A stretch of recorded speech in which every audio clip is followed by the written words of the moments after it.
पाकिस्तान ने जनूबी अफ्रीका को 4 विकेटों से हराकर 3 T20 मैचों की सीरीज 2-1 से अपने नाम कर ली है। बाबर आजम के 47 गेंदों पर बनाए गए 68 रन ने जीत में अहम किरदार अदा किया। पाकिस्तान ने 140 रन का हदफ 19 ओवर में हासिल कर लिया। शाहीन शाह अफरीदी ने 3, डेब्यू करने वाले उस्मान तारिक और फहीम अशरफ ने 2-2 खिलाड़ियों को आउट किया। सीरीज के तीसरे और फैसला कुन T20 में भी पाकिस्तानी बॉलर ने शानदार बॉलिंग की। फास्ट बॉलर शाहीन अफरीदी ने पहले ओवर में 2 खिलाड़ी आउट कर दी। फिर डेब्यूटेंट उस्मान तारिक ने अपने पहले ही ओवर में विकेट हासिल की। मोहम्मद नवाज से विकेट गिराने बाद 2 खिलाड़ियों को मुसलसल 2 गेंदों पर फहीम अशरफ ने आउट किया। 7वें विकेट उस्मान तारिक ने गिराई। 8वें खिलाड़ी को सलमान मिर्जा ने मैदान से बाहर भेजा, जबकि 9वीं विकेट की सूरत में शाहीन अफरीदी ने अपना तीसरा शिकार किया। जनूबी अफ्रीका की टीम 9 विकेट पर 139 रन बना सकी। हदफ के ताकुब में साइम अयूब 8 के स्कोर पर 0 पर आउट हो गए। साहबजादा फरहान ने 19 रन स्कोर किए। बाबर आजम ने 9 चौकों के साथ 68 रन की पुरएतमाद इनिंग्स खेली और टीम को विनिंग ट्रैक पर डाला। कप्तान सलमान आगा ने 33 रन बनाए। पाकिस्तान ने 19 ओवर में 6 विकेट पर 140 रन का हदफ हासिल कर लिया और सीरीज भी 2-1 से अपने नाम कर ली। पाकिस्तान क्रिकेट टीम के star batter Babar Azam form वापस आने पर बेहद खुश हैं। सोशल मीडिया पैगाम में कहा कि वो जैसा कमबैक चाहते थे वैसा ही हुआ। उन सब के शुक्रगुजार हैं जिन्होंने हमेशा उनकी सलाहियतों पर यकीन रखा और बुरे वक्त में साथ दिया। बाबर आजम की T20 इंटरनेशनल में 1 साल बाद वापसी हुई। जनूबी अफ्रीका के खिलाफ वो रावलपिंडी में 0 पर आउट हुए। दूसरे T20 में उन्होंने 11 रन नॉट आउट किए। लाहौर के कज़ाफी स्टेडियम में जब बाबर आजम क्रीज पर आते हैं तो उनके दीवाने फैंस तालियों से उनका इस्तकबाल करते। स्टेडियम में बैठे हजारों शायकीन पाकिस्तान की पहली विकेट गिरने का इंतजार करते हैं ताकि वो अपने पसंदीदा क्रिकेटर बाबर आजम को खेलता देख सके। तीसरी T20 में भी ऐसा ही हुआ। साइम अयूब 0 पर आउट हुए तो बाबर आजम क्रीज पर आए। जनूबी अफ्रीका के खिलाफ अपनी खोई हुई फॉर्म हासिल की। 68 रन की फातिहाना इनिंग्स खेली और प्लेयर ऑफ द मैच करार पाए। यही तो उनके फैंस चाहते थे। बाबर आजम ने भी उनका शुक्रिया अदा किया। सोशल मीडिया पैगाम में कहा, जैसा वो कमबैक चाहते थे वैसा हुआ। उन सब के शुक्रगुजार हैं जिन्होंने हमेशा उनकी सलाहियतों पर यकीन रखा। वज़ीर आज़म शहबाज शरीफ ने सीरीज़ जीतने पर क्रिकेट टीम को मुबारकबाद दी है। वज़ीर आज़म ने कहा है कि जनूबी अफ्रीका के खिलाफ पाकिस्तानी खिलाड़ी बहुत अच्छा खेले। चेयरमैन PCB और उनकी टीम की बेहतरीन कोशिशें काबिल तारीफ है। पेशावर में यूनिवर्सिटी रोड पर CTD थाने में धमाका हुआ है। पुलिस के मुताबिक धमाके से इमारत के एक हिस्से को नुकसान पहुंचा। थाने में मौजूद मुल्जिमान को CTD हेडक्वार्टर्स मुंतकिल कर दिया गया है। थाना CTD और अतराफ के इलाकों को सील कर दिया गया। CCPO मियाँ सईद का कहने की इब्तदाई जांच के मुताबिक धमाका असलहा खाने में रखे पुराने धमाका के इस मवाद के फटने से हुआ है। आग दीगर गोला बारूद तक भी फैल गई, जिससे मजीद धमाके हुए। धमाके से बिल्डिंग का एक हिस्सा गिर गया। वाक़े में एक CTD एहलकार शहीद और 2 जख्मी हुए हैं। तमाम मुल्ज़िमान को हवालात से बाहिफाजत निकाल लिया गया है। इलाके में क्लियरेंस का अमल जारी है। BDU, रेस्क्यू और फायर ब्रिगेड की टीमें इमदादी काम कर रही हैं। इब्तदाई तौर पर यह वाक़या दहशतगर्दी की कार्रवाई नहीं लगता।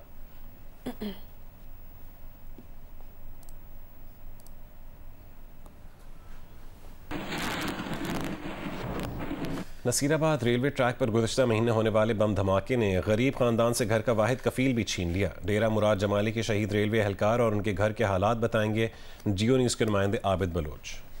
9 अक्टूबर को नसीराबाद रेलवे ट्रैक पर होने वाले बम धमाके का शहीद रेलवे एहलकार इमदाद हुसैन खोकर घर का वाहिद कफील था। भंडमोला में वाक़ई इस घर में कभी इमदाद हुसैन अपने ख़ानदान के साथ रहा करता था, मगर अब यहाँ सिर्फ इसका ख़ानदान रहता है। पर अब्बा मेरा काम तो गया, मेरे को खबर नहीं जो मेरे अब्बे ने काम थी ना। अब्बा मेरा शहीदा तो पा गया है। अब्बा मेरा नंढा बच्चा छोड़ गया, नंढी उम्र था अब्बा मेरा नंढे फिरा हुए पढ़े था पे अब्बा उन्हें ना समय को कहता आसरा भी कौन बा मेरे बेरोजगार और मेरा सरबरा अब्बा वो है। आप शहीदत पा गया, इसलिए उम्मत सरदार कर। का कहना है कि इमदाद हुसैन की शहादत पर रेलवे हुकाम ताहाल खामोश है।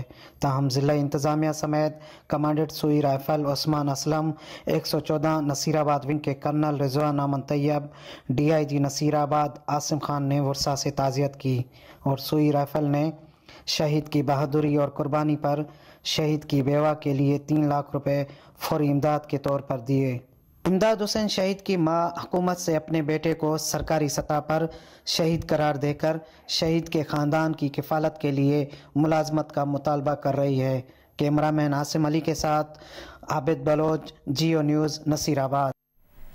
कराची में रेंजर्स ने लियारी में कार्रवाई करके मतलूब मुल्जिम मोहम्मद इस्माइल को गिरफ्तार कर लिया है। तर्जुमान रेंजर्स के मुताबिक मुल्जिम ने 2005 से 2008 तक लसानी बुनियादों पर वारदातों का एतराफ़ किया है। मजीद तफसील जानेंगे जीशान शाह से। जीशान, मुलजिम मजीद किन वारदातों में मुलविस रहा है? देखिए, ये पाकिस्तान रेंजर्स सिंध ने खुफिया इतला पर लियारी में कार्रवाई करते हुए लियारी गैंग वॉर के वसीउल्लाह लाखो ग्रुप के इंतहाई मतलूब मुलजिम मोहम्मद इस्माइल उर्फ तांबा अली को गिरफ्तार कर लिया है। मुलजिम से असला और एमिनेशन भी बरामद हुआ है। दौरान तफ्तीश मुलजिम ने इंकशाफ किया है कि उसने 2005 में MKM लंदन और 2008 में लियारी गैंग वॉर के वसीउल्लाह लाखों के साथ मिलकर Lyari gang war Uzair group में शामिल हुआ था। मुलजिम ने लियारी के में मुख्तलिफ लासानी बुनियादों पर कत्ल गारत की मुतअद्दिद कार्रवाइयों का एतराफ भी किया है।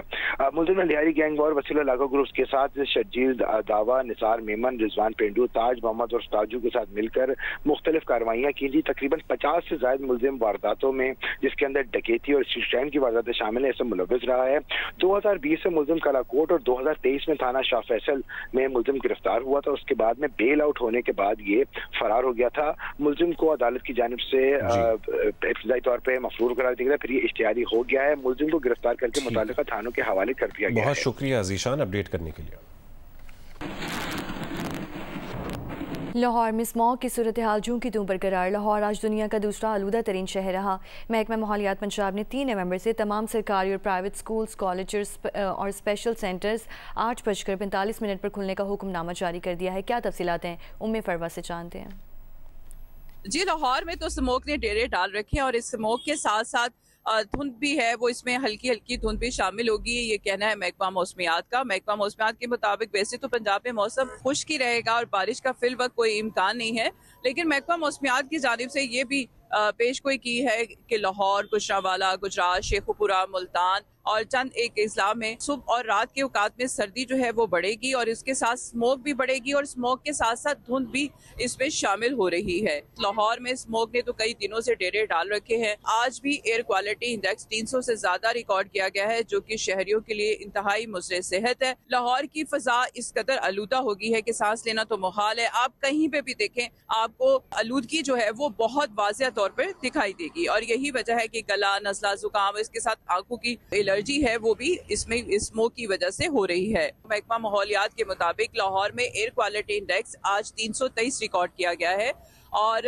इसके अलावा दीगर शहरों में कसूर में एयर क्वालिटी इंडेक्स 500 रिकॉर्ड किया गया है। इसके अलावा डीजी खान, फैसलाबाद, शेखुपुरा, इनमें 300 से ज्यादा जो है एयर क्वालिटी इंडेक्स रहा। लाहौर में सिविल सेक्रेटेरिएट जो है वहाँ पे सबसे ज्यादा एयर क्वालिटी इंडेक्स रिकॉर्ड किया गया है, जो कि 500 से ज्यादा है। पिछले दिनों में देखा कि लाहौर नंबर 1 पे था, लेकिन आज लाहौर दूसरे नंबर पर आ चुका है। 349 एयर क्वालिटी इंडेक्स रिकॉर्ड की गई है। स्मोक के अंदर गाड़ियों का धुआं भी एक शामिल होने का अंसर शामिल है, तो इस वजह से महकमा माहौलियात ने जो स्कूल और कॉलेजेस के टाइम है वो 8:45 बजे के कर दी हैं। इसमें ना सिर्फ सरकारी बल्कि प्राइवेट स्कूल और कॉलेजेस जो हैं वो भी 8:45 से पहले स्कूल नहीं खुलेंगे और जो स्पेशल एजुकेशन सेंटर्स हैं वो भी 8:45 बजे खुलेंगे और कल से इस पे इतलाक हो जाएगा इस नए टाइम टेबल का और 31 जनवरी 2026 तक ये टाइम टेबल का जो शेड्यूल है 8:45 बजे स्कूल और कॉलेजेस और स्पेशल एजुकेशन सेंटर्स के खुलने का तब तक जारी रहेगा। जी,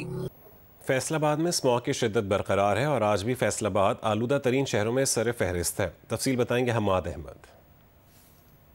जी, फैसलाबाद में स्मोक की शिद्दत बरकरार है और फ़ज़ाई आलूदगी के म्यार के हवाले से फैसलाबाद आज भी मुल्क के आलूदा तरीन शहरों में सर फहरिस्त है और इस वक्त जो सूरज की किरणें हैं वो ज़मीन तक पहुँच रही हैं, ताहम इसके बावजूद फिजा जो है वो आलूदा है।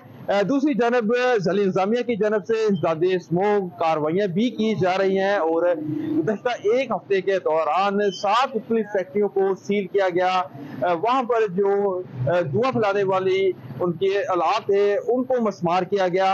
ईंटों के 2 पट्टे जो है जो ज़िगज़ैग टेक्नोलॉजी के बगैर चल रहे थे उनकी तामीरात को मस्मार किया गया है।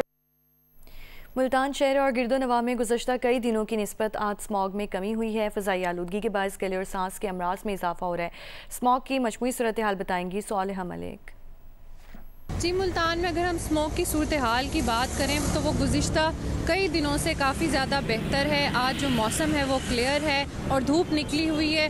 महकमा मौसमियात के मुताबिक आज ज़्यादा से ज़्यादा दर्जा हरारत जो है वो 31 डिग्री, जबकि कम से कम दर्जा हरारत 19 डिग्री रहेगा। स्मोक में काफ़ी ज़्यादा कमी वाक़या होने के बाद लोग जो हैं वो काफ़ी ज़्यादा इत्मीनान महसूस कर रहे हैं। मौसम जैसे जैसे तब्दील हुआ है तो डेंगू में भी इजाफा होता जा रहा है। डेंगू बुखार के जो पेशेंट्स हैं वो भी काफ़ी ज़्यादा रिपोर्ट हो रहे हैं, जिसके लिए डॉक्टर्स की तरफ से कहा जा रहा है कि फुल स्लीव्स पहने और मच्छरदानियों का इस्तेमाल करें। स्मोक से बचाव के लिए जो है वो मास्क पहना जा सकता है। रात के औकात में स्मोक ज़्यादा हो जाती है तो उसमें ट्रैफिक में भी बहुत ज़्यादा दुश्वारी पेश आती है, तो इसलिए लोगों को कहा जाता है कि गैर ज़रूरी सफ़र से परहेज़ करें।